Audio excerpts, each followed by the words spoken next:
first part, we're going to get the word because repeated again and again and again. That is to say, it's almost like a syllogism of a kind, or it's almost like a philosophic argument, and this will take us back to some degree, our study of Plato, and especially Republic. That notion of because X is X, Y must be Y, that idea. Notice he begins with this, because I do not hope to turn again. Now, let's just put it in our notes.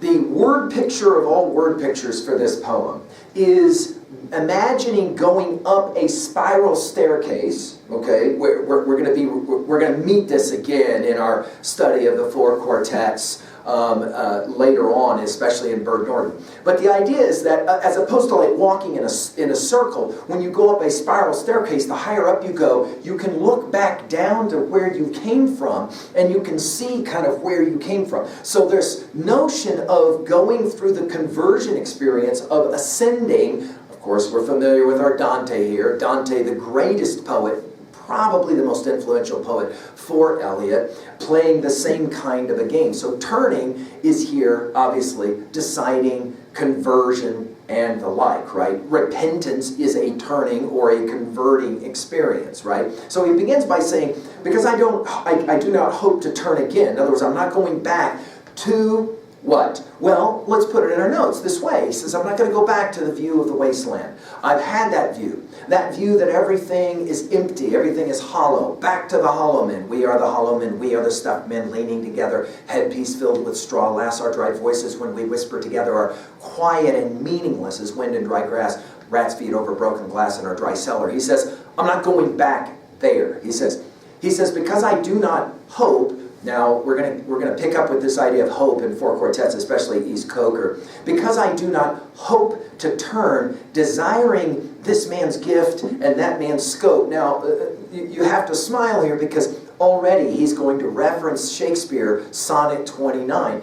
Shakespeare, of course, said art, not gift, but it's enough to point out that we had in that poem, when we've lectured that elsewhere on Learn Strong as well, we have in that poem the greatest writer of all time in Shakespeare saying, sometimes I feel pretty small when I compare myself to who? We obviously asked today who might he be referencing. Probably Marlowe is who he was referencing. But here, notice, he says, Eliot says, I think it's time for a little bit of humility, right? I think it's, as we said from quoting in East Coker, humility is endless. I think he says here, it's time for me to no longer wish to have other people's gifts and other people's abilities. He says, I no longer strive towards such things. And then you have this interesting parenthetic, which I think will join him to Keats and to first looking at the Elgin Marbles, when Keats echoes that idea.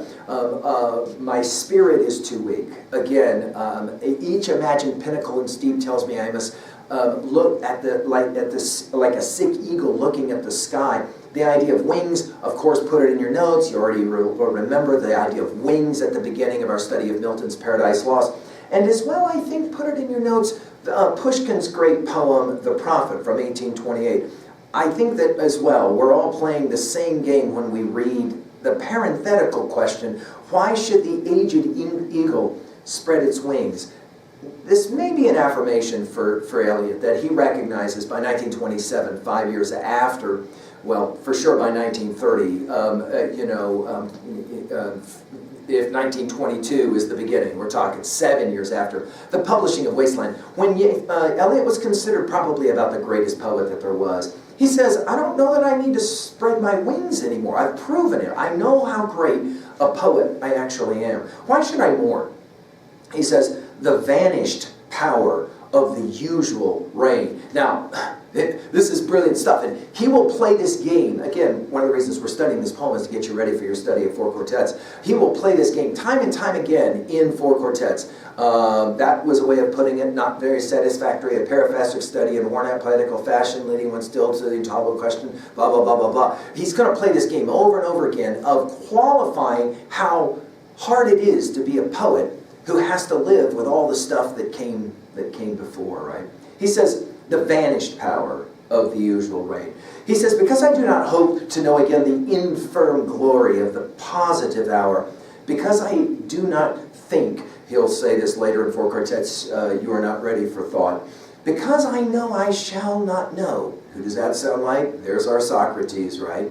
The one veritable transitory power. In other words, he's pointing out the influence of the great philosopher Heraclitus on his thinking. Put that in your notes at 3a, because we're going to come back to him when we do four quartets. Everything's changing. Everything's in flux. In other words, Eliot seems to be suggesting right away, even though I had a pretty good run with Wasteland, I'm ready to challenge myself. We mentioned Wittgenstein for the same reason. I'm willing to challenge myself and say, yeah, but is it true?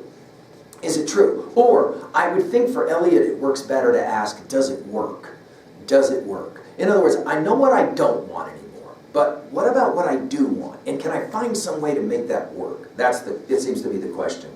Because I can't drink there where trees flower, we're going to get the first of several vegetation kinds of pieces of information. Go back to our study, of course, with Hamlet and the garden theme.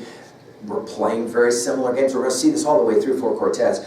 Where springs flow, there is nothing, again, that word nothing, we have to think about Shakespeare's Lear. Because I know that time is always time, and place is always and only place. Now put this in your notes. When we pick up four quartets, Burt Norton opening lines, time present and time past are both perhaps present in time future, and time future contained in time past. If all time is eternally present, all time is unredeemable. What might have been is an abstraction remaining a perpetual possibility only in a world of speculation. What might have been, what has been, point to one end which is always present. Now those opening lines that we will study in detail later, opening lines are here. We're looking at the genesis of it. In other words, Eliot is very interested in the question, what is time? And how do we understand it? And how can we move from past to present to future? How does that work? And place is always and only place. And what is actual only for one time and only for one place. The word actual is significant. I think ontologically, this is a goal of Eliot's, to be authentic, to be actual. In other words, I want to come back to the wasteland, he says, and I want to look at it again. And then the next line, I rejoice that things are as they are, and I renounce the blessed face and renounce the voice. Now, this I rejoice that things are the way they are, you'll remember that it's Tiresias in our study of Wasteland, by the waters of Leman I sat down and wept. I mean, it's pretty depressing poem. Notice here all of a sudden, it isn't that he's saying there is no wasteland. He's saying now I can begin to rejoice at the fact that there's some things I understand now that I didn't understand before. Now, this blessed face that he's going to renounce, and this renouncing, a letting go to grab hold. I'd write that down. It's one of the central mantras of this poem. And it's one of the central mantras of all, I would say, metaphysical teaching, whether it be Christian or Hindu or Buddhist or whatever, that to be able to hold, you have to first let go of what it is that you have, and then you can grab hold of the next. But this blessed face, much has been discussed about who and what this is. Obviously, we can think about Dante and Beatrice, but we can also think about T.S. Eliot's own wife, Vivian, and the tragic kind of end of that relationship. She had a really bad breakdown. Eliot was not a very good husband at times to her. I'll let you do some of your own research on that one. Because I can't hope to turn again, no going back, in other words. Put it in your notes. One of the challenges of this poem is the question of sustained will. We're back to our Hamlet, thus conscience makes cowards of us all. And why is it the case that I can say I want to do X, but then 3 weeks later I stopped remembering even that I want to do X? This idea of sustained will, not will, but sustained will. He says, consequently I rejoice, notice the repetition of rejoice, having to construct something upon which to rejoice. Now this construction is a key. I think that Eliot was one of those poets, very influenced, much like Joyce, by Freud, and the idea that you can build something of yourself and rebuild something of yourself, especially if you have any capacity to be honest enough, as Jung would talk about it, obviously studying with Freud at the time, to be able to pay attention to those archetypes. Construct something upon which to rejoice. Pray to God to have mercy on us, and pray that I may forget. Now, we have said many times that the only sin is to forget, but also we should say, from a study of this poem, the only salvation is also to forget. The paradoxes of this poem will be very much like the ones of Holloman, shape without form, shade without color, paralyzed force, gesture without motion. That idea that if you're really going to understand life, you have to be willing to accept its paradoxes. We think about Taoism and the yin-yang theory as we've given lectures on that elsewhere. These matters that with myself I too much discuss. This is the self-talk, right? We think of Goldberg's wild mind and the power of being able in our own jam writing as we do it to talk to ourselves. But sometimes self-talk can get troublesome, right? Because you can find yourself in a situation of a loop, we might say. Too much explain. He says at times it's hard. Because I do not hope to turn again, let these words answer. By the way, circle the word word because it's going to be significant. We're going to come back to it in the understanding of Logos later. Let these words answer for what is done, not to be done again. May the judgment, and he's aware, there's going to be critical views. He was acutely aware of this. Eliot was a very, very sensitive, we would say sometimes even too sensitive poet. He was deeply concerned about the ways people would not understand his movement into the Christian communion as an Anglican, and then to begin to condemn in many ways the positions that he held in a poem like Hollow Man or Wasteland. Not be too heavy. And then notice he uses the royal us and later the royal we. That is to say, the idea of Dante coming back to us again. Because these wings are no longer wings to fly, again back to our Milton and Keats, but merely vans to beat the air which is now thoroughly small and dry, smaller and drier than the will. Teach us to care and not to care. Teach us to sit still. Now, let's dissect this line, because I have students that just love this line. Teach us to care and not to care. Jot it down in your notes at 3B. How can you care too much and it can become a distraction? And how can you care too little and it obviously become a distraction? This is, of course, going to be part of that Buddhist inheritance for Eliot. He's spent so much time in his studies of Buddhism. That idea of the middle way. In other words, it's obviously really wrong to not care about the pain of the world, right? I mean, you have to care about the pain of the world. But it's also really wrong to care too much about the pain of the world, and you can't ever do anything, right? I mean, think about the number of people who care so much about the pain of the world, and they protest, and they talk, but they never actually get around to doing anything about the pain of the world. Have you noticed this? Right? So Eliot's going to argue, it's not that I can't care, it's not that I can't, it's that I worry I care too much at times, so I've got to walk between the two. And then teach us to sit still. Now this will be a significant one. We're going to hear this in East Coker as well. He will say, oh, men ought to be explorers. Here and there does not matter. We must be still and still moving into another intensity or deeper union. And this idea of still and still moving will be central. And then finally, pray. Now, put it in your notes. This poem has been read and can easily be read as one long extended prayer. Pray for us sinners now and at the hour of our death. We're obviously familiar. If you're familiar with the liturgy at all, this will sound familiar. Pray for us now and at the hour of our death. Now, back to this thing of prayer and stillness. St. John of the Cross is going to be an important one for us, as well as Pascal, who would say all troubles are really a product of not knowing how to sit still. If you've ever done any kind of training in meditation, you know how very quickly you come to understand how difficult it is to just sit still. Of course, stilling the body is one thing, stilling the mind a whole nother project.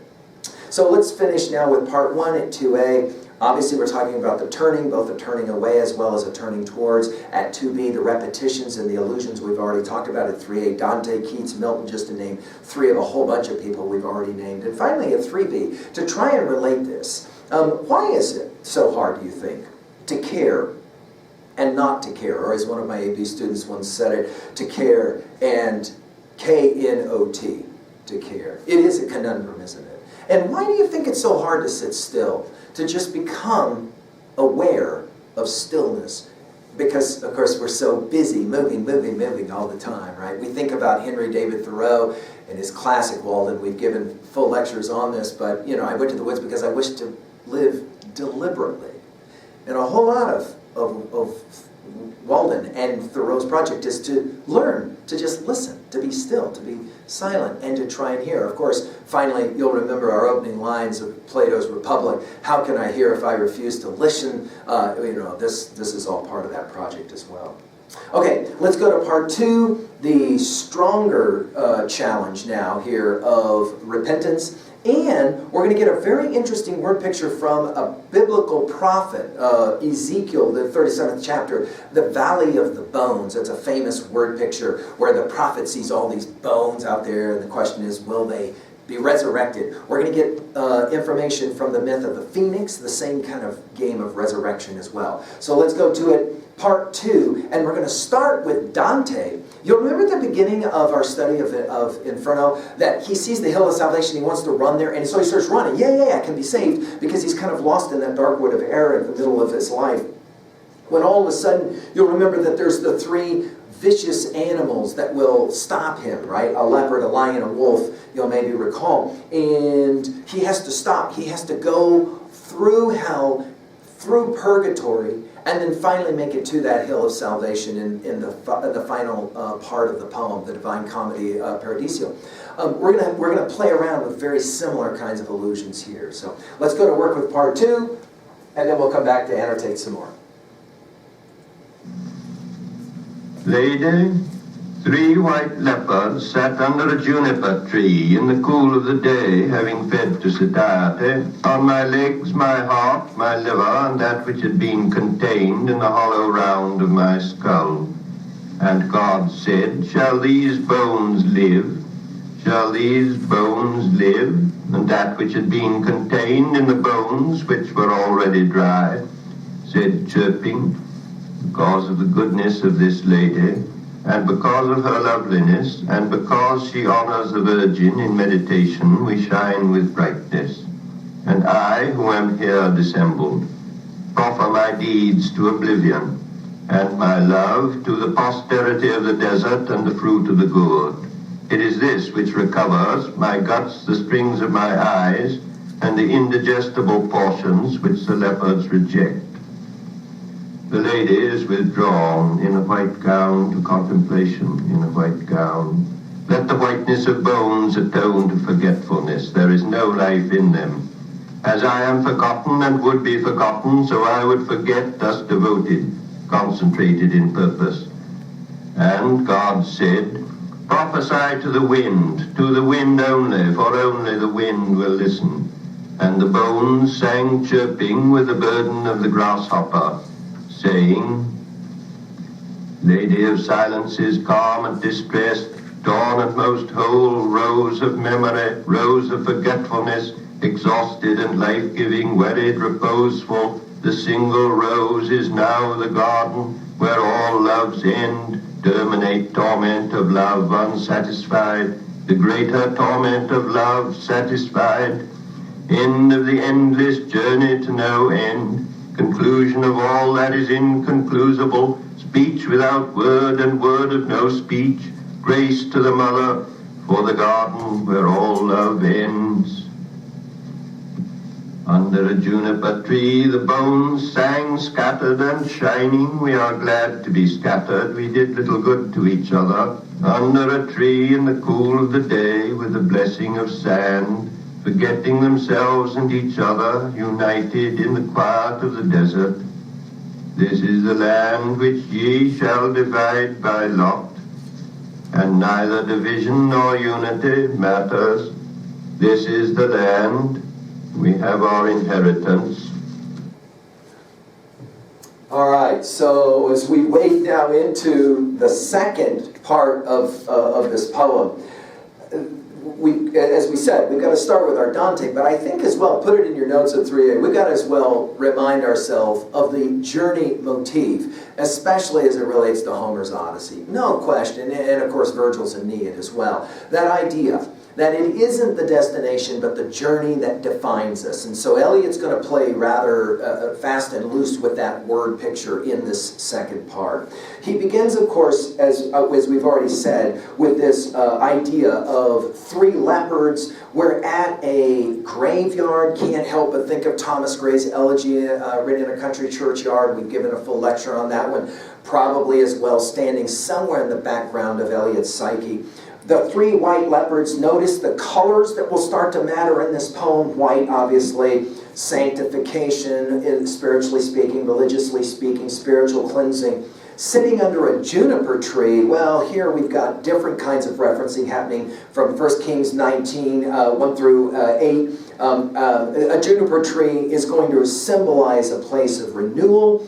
As well, we've got Elijah and the whole story here of the bones coming. Oh, by the way, this juniper tree, though, as well, you can run this one to ground. We've given a lecture on the Grimm brothers elsewhere at LearnStrong. But you'll maybe remember that in one of those fairy tales that a murdered child's bones are placed underneath the juniper tree and they are restored to life. So the juniper is going to be kind of a symbol of rebirth. Think about it as the phoenix metaphor that Herodotus will tell us the Egyptians believed in, that idea of the ancient bird that will build its nest and then, of course, come, in flames to renew itself. In the cool of the day will remind us of the Genesis 3 story in verse 8 when God comes walking through Eden, and you can't help but read a line like that and immediately think of your Milton. Having fed, he says, these three leopards, ate him up. Right now, of course, the symbolism here is you got to get rid of. This is also some very interesting Buddhist kind of referencing. You got to get rid of all of the things that are distractions for you. Having fed to satiety on my legs, which will symbolize activity. My heart, symbolizing emotion. My liver, symbolizing sensuality, we might say. And that which had been contained in the hollow round of my skull, this would be the thought. In other words, this is really in many ways an outlining of what it takes when one goes through the process of renunciation, or, of course, having to learn something. Go back to our early discussions about learning theory, and I told the story of my son Mikey learning to ride his bike, having to overcome fear and pain. Why? Because he knew he was going to fall and he knew it was going to hurt. It's the only way we learn. So here we are with Eliot saying,